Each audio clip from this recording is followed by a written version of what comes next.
Nigeria's headline inflation rate on a month-on-month basis decreased to 33.40% in July 2024, down from 34.19% in June, which had a 0.79 percentage decrease point compared to June 2024.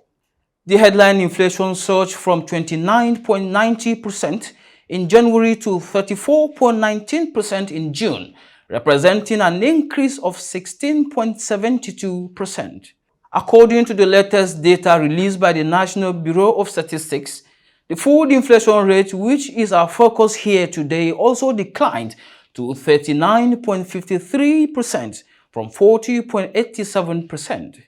On a year-on-year basis, it increased by 12.55 percentage points compared to the 26.98% recorded in July 2023. This rise in food inflation was driven by the increase in food items such as semolina, yam flour, and wheat flour. On a month-on-month basis, the food inflation rate in July 2024 was 2.47%, which represents a 0.8 percentage point decrease from the 2.55% recorded in June 2024.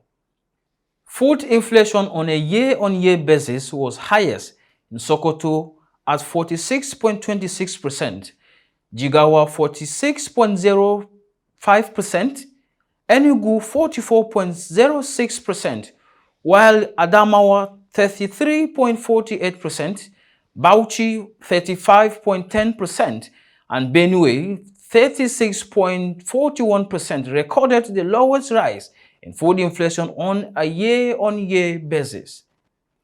On a month-on-month basis, however, July 2024 food inflation was highest in Borno at 5.07%, Sokoto 4.99%, and Enugu 4.17%, while Kwara at 0.51%, Taraba 0.56%, and Ondo at 0.68% recorded the lowest rise to that effect. However, the reality of food inflation decline is what led the WebTV crew to one of the markets in Lagos State, Nigeria, to understand if these figures have an impact on the prices of essential food items. This basket of tomatoes you see when I buy, before na 3.5 would they buy them. Today na 29 I buy them. 29,000. You see the difference? Difference too far. It's too far, too much. And people now say if they complain, now they feel buy them. This one they see so here so. Before we sell them 300. In time they buy 3.5, 300. Now na 2,000. 2,000 be this. See 1,000 naira. Oh, should be the same. So things too cost, and people they complain. They don't say money to buy them. People when they decide for us, they don't want whether people they buy or people not they buy. Now cost they say fuel. If you talk, they go say fuel, transport, this one, that the moment they do on top before they go carry this share. Now small they say if they see. The one you see there with black, one of their yam, the cost is like about 5,000 naira. This one that you see here is about 3,035. 4,000 naira. It's grade by grade per one. So how many people can avoid it? The current price is now 8,500. But before, he said it's 4,500, 5,000 naira. But now it's 8,500. Like this corn now, before we are selling it for 1.8, 1.5, but now for rubber paint. But now we are selling it for 4,000. For groundnut now, before it's 5,000, but for now it's 8,000. For rice, what we are selling for something thousand, but now it's something thousand. Now we are selling it for a paint rubber of 2.5 or 3,000, but now it's 8,000. So customers, yes, for the rice. Or for this now it to go up well because of paint where we are selling of 5,000, now 11,000, 10,000. For depend on the measurement for a paint. For Dereka now before 800, but now 2,000 something. So customers are not coming because of the cost price. Some can't afford the amount to buy the market. Sometimes we buy plantain today, like 100,000. next week we buy it 200,000. It's depend on the traffic, transport and rain, because in the farm, rain if rain fall, the truck can't enter. So that's what make plantain cost. But now I'm plantain season, but plantain is still expensive. We don't see customer like before. People that used to buy 12 before, now they're not buying 2, 1. All these things you are seeing, the prices are not stable. It will change after a week.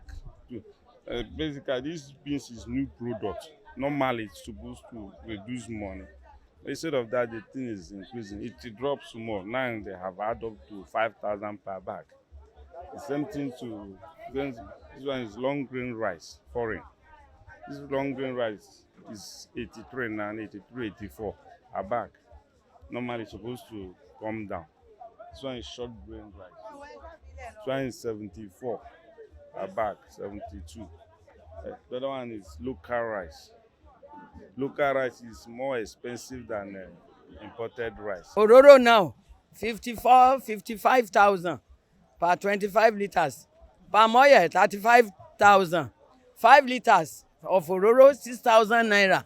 Ororo 5 liters, 9,800. May government help us. No customer again, no. People where they buy 1 keg before, now 2 bottles then they buy now. People where they buy 25 liters, then go ask for 2.5 liters.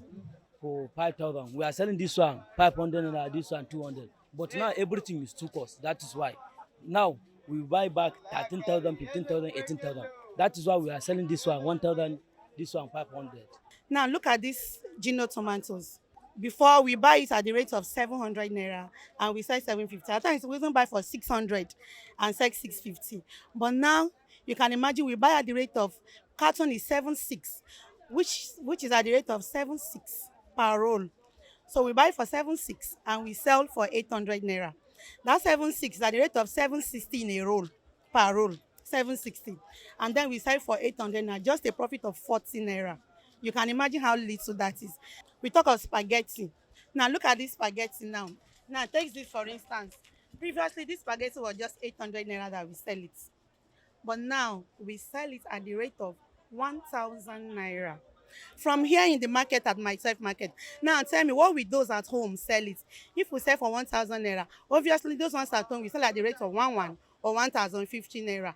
Now, why is this spaghetti so expensive? Normally, spaghetti is not food that everybody eats. It's not everybody that likes eating spaghetti before. But now, almost the whole Nigerians eat spaghetti. Reason being that rice, beans are very expensive. Before this Irish, at the buy 17. Now it reach 40. Before for now, this one is 200. For now, it's 300, 400. I'm selling it for now. Everything is too cost. Before 50k. Now you sell and before 1 bag. Now 130. Last month I say 1 bag. 1 bag like this one. Don't want over quarter. I sell am 50,000 for tea. 50,000 45. Now I sell them for tea 40,000. 38, 35. Also, a microeconomic analyst with Proshare, Mr Terver Audu, spoke on a WebTV program, Economic and Politics, discussing some of the issues arising from the food inflation and the impact on household. Insecurity is there, so farmers can't farm, implying that boosting domestic food production is still a challenge. Buying food to distribute will not solve the problem once again. Boosting domestic food production is very, very critical. In the face of insecurity as a bottleneck, we can't achieve that, especially in very, very important and critical parts of the country where some of these food items, very important food items, come from. Then we have the issue of exchange rates there. So long as the exchange rates, it's stable, but it's weak. So if the weakened exchange rates can be strengthened, in fact, I believe this will be one of the ultimate solutions to, curbing inflation, because Nigeria is highly import dependent. Our companies are very, very import dependent. Look at the issue of sugar. Sugar is so expensive because Nigeria highly depends on other countries. I think Brazil is our #1 source of import for cane sugar. So we import it, and importing at with a depreciated currency means you're losing a lot. You can't, import things at businesses can import at very high, at that level of exchange rate, and then, produce and then sell at cheap. It's going to be expensive. So they pass it on to households. These are some of the challenges that we see. And another notable issue or challenge that might persist if the government don't really act on it is the issue of supply chain logistics and transportation. The energy crisis or the petrol scarcity, diesel is very, very worrisome. People can't even leave their houses and comfortably say they want to get to where they want to get to as the price which they went to or moved around the previous day. Yeah. So you live in your house worried that you're going to pay for food at a very high rate.